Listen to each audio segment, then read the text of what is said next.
किसी भी चीज़ को ठीक करने के लिए उसके साथ खड़ा होना बहुत आवश्यक है। आपकी हर बातें हिंदू के समर्थन में होती है, मुस्लिम के खिलाफ होती है। कहीं ये हिंदू मुस्लिम वाली राजनीति नहीं है? तो ये बिल्कुल साफ साफ कह सकते हैं कि अगर आप जीतते हैं तो आप कहीं ना कहीं ये चीज़ें करें जो हमारे अभी के विधायक हैं, जो पहले विधायक थे, वो ये नहीं कर पाए। देखिए, जो अभी हमारे वर्तमान में विधायक हैं, 15 साल उन्हें जनप्रतिनिधि बने हुए हो गया है। इससे और ज़्यादा क्या और उनको समय चाहिए? 2022 आ रहा है, चुनाव का माहौल आने वाला है, तो विधायकी की दावेदारी में क्या आप अपना नाम देखते हैं? हाँ, मैं विधायकी दावेदारी में अपना प्रमुखता से नाम देखता हूँ। जीरो से लेकर भाजपा के वरिष्ठ नेता तक नितिन शर्मा जी का सफ़र।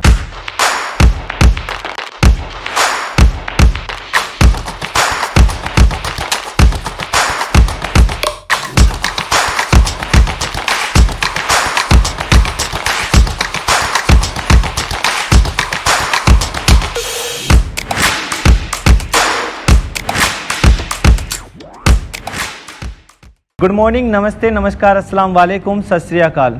दोस्तों, एक बार फिर लेकर आए हैं हम अपना नया शो जज्बात सीज़न 1।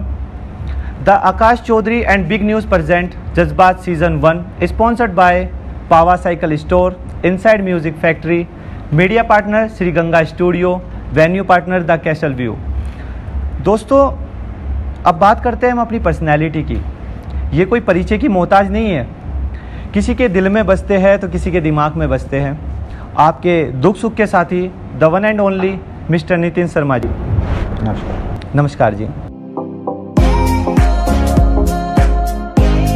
सर, सबसे पहले तो आपका बहुत बहुत धन्यवाद आज हमें अपना कीमती समय देने के लिए। सबसे पहले मैं आपको और जज्बात की पूरी टीम को बहुत बहुत बधाई देना चाहता हूँ। आपने एक नया चैनल रुड़की में शुरू किया है और मुझे आशा है कि आप निरंतर ऊंचाइयों की तरफ चले जाएंगे। Thank you so much sir. Sir, अक्सर देखा गया है जो राजनीति में होते हैं, कोई समाज सेवी लिखता है तो कोई कुछ लिखता है, लेकिन आपकी जो टैगलाइन है वो सबसे अलग है, राष्ट्रहित सर्वोपरि।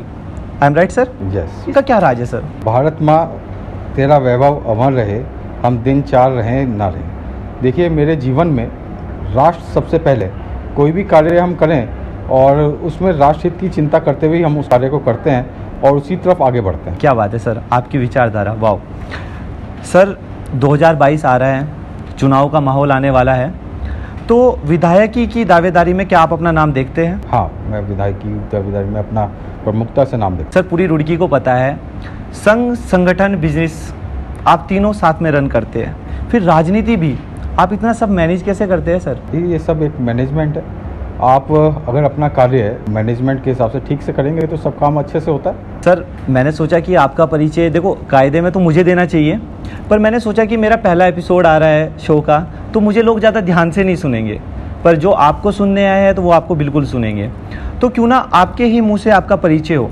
तो मैं जानना चाहूँगा सर, जीरो से लेकर भाजपा के वरिष्ठ नेता तक नितिन शर्मा जी का सफ़र, क्या प्रॉब्लम्स आई, क्या क्या आपने फेस किया, वो सब आप बताएं। मेरी जो स्कूलिंग है वो रुड़की से हुई है, ABN स्कूल से, और 12th के बाद मैं बिज़नेस मैनेजमेंट करने के लिए गाज़ियाबाद चला गया था और 2001 में गाज़ियाबाद से यहाँ पे आके मैंने अपना बिज़नेस स्टार्ट किया।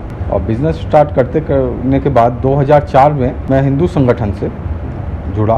पहले हिंदू जागरण मंच का नगर अध्यक्ष, फिर जिला अध्यक्ष युवा वाहिनी का रहा, फिर विश्व हिंदू परिषद में नगर अध्यक्ष रहा, जिला उपाध्यक्ष रहा, कार्यकारी अध्यक्ष रहा। उसके बाद भारतीय जनता पार्टी में प्रदेश कार्यकारिणी सदस्य के तौर पर मैंने निर्वाह किया है और भारत सरकार का असंगठित कामगार सामाजिक सुरक्षा बोर्ड है, उसका उत्तराखंड में मैं मेंबर भी हूँ। इस तरह से ही मेरा समय चला है और सब चीज़ों को मैनेज करते हुए अच्छे से, और आज मैं इस स्थिति पे हूँ कि समाज की सेवा अच्छे से कर रहा हूँ। सर, अभी आपने बताया बिजनेस मैनेजमेंट, देखो ये लाइन वैसे मतलब मुझे ऐसा लगता है कि आपको बताना चाहिए। जैसे अभी कोविड के बाद सब दुकानदार, कोई भी बिजनेस छोटा हो या बड़ा हो, सबको प्रॉब्लम्स आई है, तो क्यों ना आप कुछ उन्हें बताएं कि उन्हें ऐसा क्या करना चाहिए जो कोविड को, जैसे जो 2030 में होने वाला था वो 2021-22 में हो गया, तो उनको ऐसा क्या ध्यान रखना चाहिए कि अपने बिजनेस में ये चीज़ें करें, आगे अच्छे से सर्वाइव कर सके।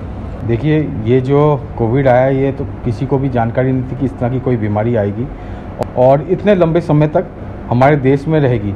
ये तो बहुत संकट का समय रहा है और सबसे ज़्यादा इफेक्ट इसमें बिजनेसमैन बहुत इफेक्टेड हुआ है, क्योंकि उसका रोज़गार नहीं चला है। उनके यहाँ जो कर्मचारी काम करते मानवता के, उससे उन लोगों ने, सभी व्यापारियों ने उनकी तनख्वाहें भी पूरी दी हैं, जो एक सरकार का उन्होंने बहुत बड़ी मदद करी है, क्योंकि उन लोगों के बारे में कोई चिंता नहीं कर रहा था।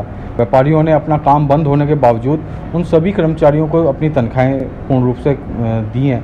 और ये जो समय है, मेरा यही कहना होगा बहुत सभी व्यापारियों से कि बहुत संकट का समय है, इसमें बहुत ध्यान से और जितने स्टॉक की आवश्यकता होती है उतना स्टॉक मंगाएं। बैंक के जो लोन्स हैं और जो क्रेडिट लिमिट्स हैं उसे कम से कम यूज़ करें, क्योंकि एक तो आपका व्यापार नहीं चल रहा है, ऊपर से अगर आप ब्याज देंगे, कर्जा लेंगे तो उसमें नुकसान होने का चांसेस बढ़ा रहता है। तो इसको बड़ा ध्यान से रखने का, व्यापारियों को ध्यानपूर्वक काम करने का समय है। I agree sir. सर ये बात तो हो गई बिजनेस की, अब बात करते हैं राजनीति की। विधायकी के चुनाव होंगे, क्या आप अपना नाम देखते हैं? अपना नाम प्रमुखता से। अगर देखते हैं तो क्या बेस रहेगा, क्या स्ट्रक्चर रहेगा, क्या तरीके रहेंगे आपके? देखिए, मेरा विज़न बिल्कुल क्लियर है कि इस शहर में, ये शहर जो है पूरी इंडिया में शिक्षा नगरी के तौर पे जाना जाता है। I agree sir. और यहाँ की जो प्राइमरी शिक्षा है, जो सरकारी स्कूल्स हैं, वहाँ पे उनका बिल्डिंग्स अच्छी हैं, उनके पास ज़मीन अच्छी है, उसके वहाँ पे जो टीचर्स हैं वो क्वालिफाइड टीचर्स हैं। उसके बाद क्या बात है कि वहाँ पर सिर्फ गरीब तबके का जो लोग हैं वही लोग वहाँ पे अपने बच्चों को पढ़ने के लिए भेज रहे हैं। क्या बात है कि अपना middle class, lower middle class, upper middle class जो लोग हैं वो अपने बच्चों को वहाँ पे नहीं भेज रहे। वहाँ पे जो फैसिलिटीज़ है वो इतनी पुअर्स हैं, वहाँ पर बेसिक्स जो होनी चाहिए, जो बच्चों को मिलनी चाहिए, वो भी नहीं मिल पा रही। तो उसकी तरफ मेरा सबसे पहले ध्यान रहेगा कि सब लोग ये माने, जिस तरह से IIT हमारा पूरी दुनिया में, पूरे इंडिया में, एशिया में मशहूर है, उसी तरीके से रुड़की में जो प्राइमरी जो एजुकेशन है उसके तौर पे भी अच्छे उसमें हमारे शहर की गिनती है। किसी शहर के विकास के लिए अगर इस शहर का भी विकास कहीं रह गया है या रुका हुआ है तो ये एक चिंता का विषय है।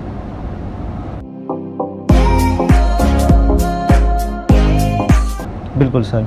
सर अगर आप जीतते हैं, युवाओं के लिए, जो हमारे यहाँ के व्यापारी हैं उनके लिए, जो नॉर्मल नागरिक हैं उनके लिए आप क्या क्या करेंगे? देखिए, सबसे पहले युवाओं के लिए जिस तरह हमारी IIT के अंदर ओपन लाइब्रेरी है, उस तरह से शहर के अंदर एक जो पढ़ने वाले बच्चे हैं, शिक्षा नगरी के तौर पर शहर जाना जाता है, तो एक ओपन लाइब्रेरी की स्थापना की जाए, जिससे अब जो भी बच्चे हैं वहाँ पे आकर उनको हर एक तरह की उनकी एजुकेशन से रिलेटेड बुक्स मिले, जो वहाँ पर वो अच्छे से अपना पढ़ पाएँ।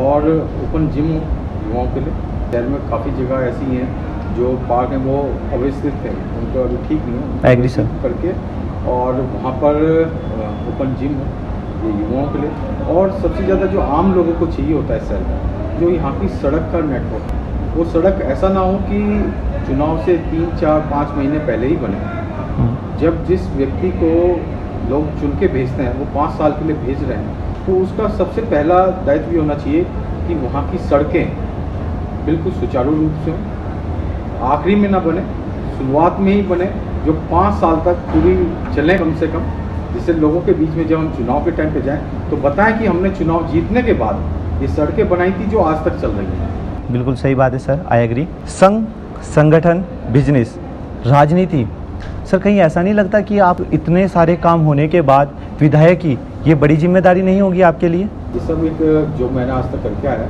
करता है वो एक मैनेजमेंट के तौर पे करता है। सबको जिस चीज़ का जो प्रॉपर समय चाहिए उस प्रॉपर समय उस काम के लिए हम लोग देते हैं। और विधायकी में भी हम बहुत अच्छे, अगर जनता हमको चुनती है तो हम विश्वास दिलाते हैं कि इस शहर को एक विकास की तरफ लेके जाएंगे। यहाँ की शिक्षा की, यहाँ की स्वास्थ्य की और यहाँ की सड़कों की जो व्यवस्था है वो बहुत प्राइमरी हमारी सबसे प्रमुखता से रहेगी और उसे हम बिल्कुल उचित स्तरीय पर लेके जाएंगे। सर पहले का तो नहीं पता, पर मुझे ऐसा लगता है कि रुड़की की जनता अब समझदार हो चुकी है, तो जो विकास करेगा उसको ज़रूर जिताएगी। सर आपने विधायक जी के बारे में बोल दिया आपने, मुझे ऐसा लगता है कि हमारे मेयर जी पर भी हमें आ जाना चाहिए। हमारे अभी जो मेयर है वो मिस्टर गौरव गोयल जी है, आप उन्हें किस नज़र से देखते हैं? देखिए, अभी 1.5 साल पहले हमारे गौरव गोयल जी मेयर चुन के आए और अभी उन्होंने कार्यभार संभाला ही था कि कोविड का एक ये बीमारी जो है हम सब लोगों के सामने आई है, पूरे देश के सामने, पूरे शहर के सामने। और पिछला 1 साल तो कोविड में ही हम लोगों का चल रहा है। ऐसे में वो जो भी काम कर रहे हैं, मुझे पूरा विश्वास है वो एक यंग है, एनर्जेटिक है और जिस भी अपेक्षाओं से लोगों ने उनको वोट किया है वो उस पर पूरा खड़ा उतरने का अपना प्रयास करेंगे। सर, अभी आपने कोविड की बात की है तो ये अहम सवाल है, यहाँ होना चाहिए। कोविड के दौरान जो हमारे विधायक जी थे उन्होंने क्या किया और क्या नहीं किया जो आपके संज्ञान में हो। दूसरी बात, कोविड के दौरान आपने क्या किया जो आप इतने बड़े पद पर नहीं हो तब भी आप कर पाए, ऐसा क्या कार्य था? देखिए आकाश जी, कोविड के दौरान सबसे ज़्यादा आवश्यकता हमारे शहर को स्वास्थ्य सेवाओं की थी और स्वास्थ्य सेवाओं में हमारे प्रदेश सरकार ने हमारे हॉस्पिटल जो रुड़की में हॉस्पिटल है, सरकारी हॉस्पिटल, उसमें 17 वेंटिलेटर दिए और उन वेंटिलेटरों को यहाँ से कहीं और भेज दिया गया। अगर वो वेंटिलेटर हमारे शहर में होते तो सच्चाई में इस शहर के सैकड़ों लोगों की जानें बचाई जा सकती थी। इस दौरान पूरे प्रदेश में ऑक्सीजन की कमी से अगर कहीं पे लोगों की मृत्यु हुई है तो वो भी रुड़की है। तो ये हमारे लिए बड़ा सोचने का विषय है कि हमारे जनप्रतिनिधि इस और किस प्रकार से काम कर रहे हैं। क्या जो इसका मुझे सुनने में आया कि ये कहा गया कि वेंटिलेटर यहाँ चलाने वाला कोई नहीं था। जो अपने प्राइवेट हॉस्पिटल्स हैं, क्या हम उन हॉस्पिटल्स में जो डॉक्टर्स हैं, उनके स्टाफ्स हैं, उनसे क्या हम मदद नहीं ले सकते थे? बहुत सारे डॉक्टर्स ऐसे हैं जो वेंटिलेटर्स को ऑपरेट करना जानते थे और ऐसे आपातकालीन स्थिति में अगर हम लोग उनसे मदद मांगते तो वो सब लोग आगे बढ़ के आते और हमारे शहर में जो ये अनहोनी हुई है वो मुझे ऐसा लगता है कि ना हो पाती। ये साफ साफ मैं समझ नहीं पा रहा हूँ, मैं नहीं समझ पा रहा हूँ तो जनता भी नहीं समझ पा रही है। क्या आप ये क्लियर कर सकते हैं ये भेजे किसने हैं? ये इस चीज़ की हमको, देखिए हम इस शहर के जनप्रतिनिधि हैं और हमारे कार्यकाल में अगर यहाँ से वेंटिलेटर चले गए हैं, क्या हमने जिन्होंने अगर हमारी संज्ञान में नहीं है, क्या जिन लोगों ने यहाँ से बिना आपके जानकारी के भेज दिया उनके खिलाफ आपने कोई शिकायत दर्ज कराई है कहीं पर? अगर शिकायत दर्ज नहीं कराई है तो इसका मतलब ये है कि आप ये सब जानते हैं। हेलो फ्रेंड्स, सभी को नमस्कार। मेरा नाम अमनप्रीत सिंह, आपका अपना पहावा साइकिल स्टोर। सर, मेरे मन में ना एक सवाल है, मुझे लगा आपसे पूछना चाहिए। एक परिवार है, उस परिवार में 4 सदस्य हैं, माता पिता 2 बच्चे। एक बच्चा कहता है मुझे दिल्ली में अपनी पत्नी अपने बच्चों के साथ सेटल होना है जी। एक बच्चा कहता है मुझे मुंबई या कनाडा कहीं बाहर जाना है जी। उस वक्त पिताजी को क्या करना चाहिए? उन दोनों बच्चों को समझाना चाहिए या उनकी इच्छा पूरी कर देनी चाहिए? कहने का तात्पर्य ये है कि अभी देखा ये जा रहा है कि राजनीति में कुछ ऐसा चल रहा है जिसको कह सकते हैं मूर्ति राजनीति। जैसे वाल्मीकि चौक, जैसे अभी गुज्जर समाज जी चाहते हैं कि रेलवे स्टेशन पर मेरी भोज जी की एक मूर्ति हो, इस पर आपकी क्या राय है? जहाँ पर भी उचित स्थान है वहाँ पर ये मूर्तियाँ जरूर लगनी चाहिए और साथ में हम अपने लोगों को जानकारी दे सकें कि वो महापुरुषों ने क्या क्या किया है, हमारे बच्चों को वो जानकारी आ सके। उसका एक पूरा शिलापट भी वहाँ पे लगना चाहिए। मूर्तियाँ जो हमारे महापुरुषों की हैं उचित सम्मान के साथ उचित स्थान पर जरूर लगनी चाहिए। I agree sir. तो क्या आप मानते हैं कि जो गुजर समाज मेरी भोज जी की वो मूर्ति चाहते हैं वो लगनी चाहिए? जहाँ पर वो लगवाना चाहते हैं, अगर वो उचित स्थान है और उनको उचित सम्मान वहाँ पर मिलेगा तो बिल्कुल लगनी चाहिए। तो अगर बच्चों के लिए प्रेरणादायक है ये सब चीज़ें, तो ये बिल्कुल साफ साफ कह सकते हैं कि अगर आप जीतते हैं तो आप कहीं ना कहीं ये चीज़ें करें। अपने महापुरुषों की मूर्तियाँ क्यों नहीं लगवाएंगे? अपने बच्चों को उनके बारे में जानकारी होनी चाहिए। आप दिल्ली में जाएंगे तो पूरा का पूरा सारी रोडें मुगलों के नाम से हो गई है। बिल्कुल। और हम अपने महापुरुषों के मूर्तियाँ भी अपने शहरों में नहीं लगवा पाएंगे? क्यों नहीं लगवाएंगे? बिल्कुल लगवानी चाहिए। सर, आपको ये गलत नहीं लगता?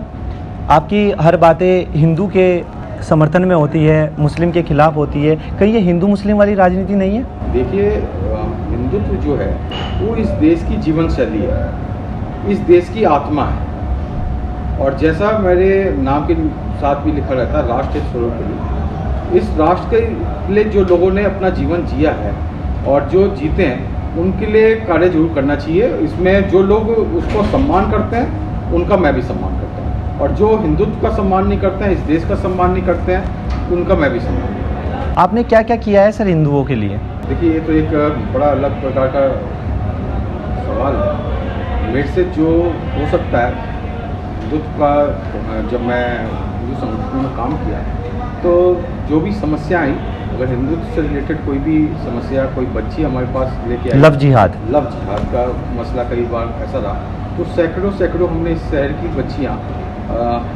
जो नाबालिग थी उन बच्चियों को बहला फुसला कर विधर्मी लोग लेके गए तो उनको हम वापस लेके आए और उन लोगों को उचित जो सरकार के कानून के हिसाब से हमने उनको दंड दिया। जिन्होंने अपना जीवन साधु की तरह जीते हुए भी आज उत्तर प्रदेश पूरे भारत का सबसे बड़ा प्रदेश है, उसको इतने अच्छे मैनेजमेंट के तरीके से उन्होंने संभाला है। आप ये देखिए योगी आदित्यनाथ जी की सरकार आने से पहले ये कहा जाता था कि गड्ढों में सड़क है। आज वहाँ के पूरे प्रदेश की आप सड़कें देखिए, ट्रांसपोर्टेशन देखिए, वहाँ की कानून व्यवस्था देखिए, उन्होंने इतने अच्छे से उसको मैनेज किया है। आज बहुत सारे जो आप सीए का आंदोलन था तो वो दिल्ली बॉर्डर से वहाँ तक तो रहा, पर वो आंदोलन यूपी में नहीं घुस पाया। जो लोग इस देश के विरुद्ध हैं, राष्ट्रद्रोही लोग हैं, वो लोग वहाँ से भाग रहे हैं। तो उससे अच्छा मैनेजमेंट किस व्यक्ति का हो सकता है, वो मेरे आइडिया है। सर, हमारे शो का नाम है जज्बात। आप हमारे शो के थ्रू युवाओं को, हमारे रुड़की शहर के सभी वासियों को कोई मैसेज देना चाहे, कोई बात बताना चाहे तो प्लीज़ बताएं। देखिए, मैं अपने सभी साथियों के साथ को ये कहना चाहूँगा कि उनके अगर आसपास कुछ भी गलत होता है तो उसका विरोध करें। किसी भी चीज़ को ठीक करने के लिए उसके साथ खड़ा होना बहुत आवश्यक है। अगर हम गलत होते हुए देखकर आंख बंद कर लेते हैं तो हम भी कहीं ना कहीं उसके साथ सम्मिलित हो जाते हैं। तो हमको युवाओं के हाथ में ये देश है, गलत के सामने हमको आवाज़ उठानी चाहिए और उसके सामने डट के खड़ा होना चाहिए और सच्चाई के रास्ते पे चलकर इस देश को, इस शहर को आगे बढ़ाना चाहिए। सर देखिए, ये हमारा बेसिक इंटरव्यू था, हमारे शो का पहला एपिसोड था। चुनाव में मुझे ऐसा लगता है कि अभी 6 से 7 महीने, उसके बाद हम दोबारा बैठेंगे सर। मैं फुल स्टडी के साथ आऊँगा कि हमारे आने वाले विधायक क्या सच्चे हैं, क्या झूठे हैं, क्या वादे पूरे करेंगे या वादे ही करते हैं। तो इस पूरी स्टडी के साथ मैं आपसे दोबारा मिलूँगा आफ्टर मैनी एपिसोड्स। तो आज के लिए सर आपका बहुत बहुत धन्यवाद अपना कीमती समय देने के लिए। आपसे बात करके सर बहुत पॉजिटिव वाइब आई, ऐसा लगता है कि कुछ अच्छा होने वाला है रुड़की में। और सर देखिए, हमें क्या है, मैं 21 साल का एक लड़का हूँ और मुझे सर, अगर मैं जनता की तरफ से बात करूँ सर, आप जीतो या कोई जीते, मुझे सिर्फ ये रहता है कि कोई अच्छा जीते, कोई अच्छा कार्य हो, विकास हो। तो सर बस मैं आपसे यही उम्मीद करूँगा कि सच में कुछ अच्छा करना। आपका बहुत बहुत धन्यवाद हमारे शो में आने के लिए। धन्यवाद।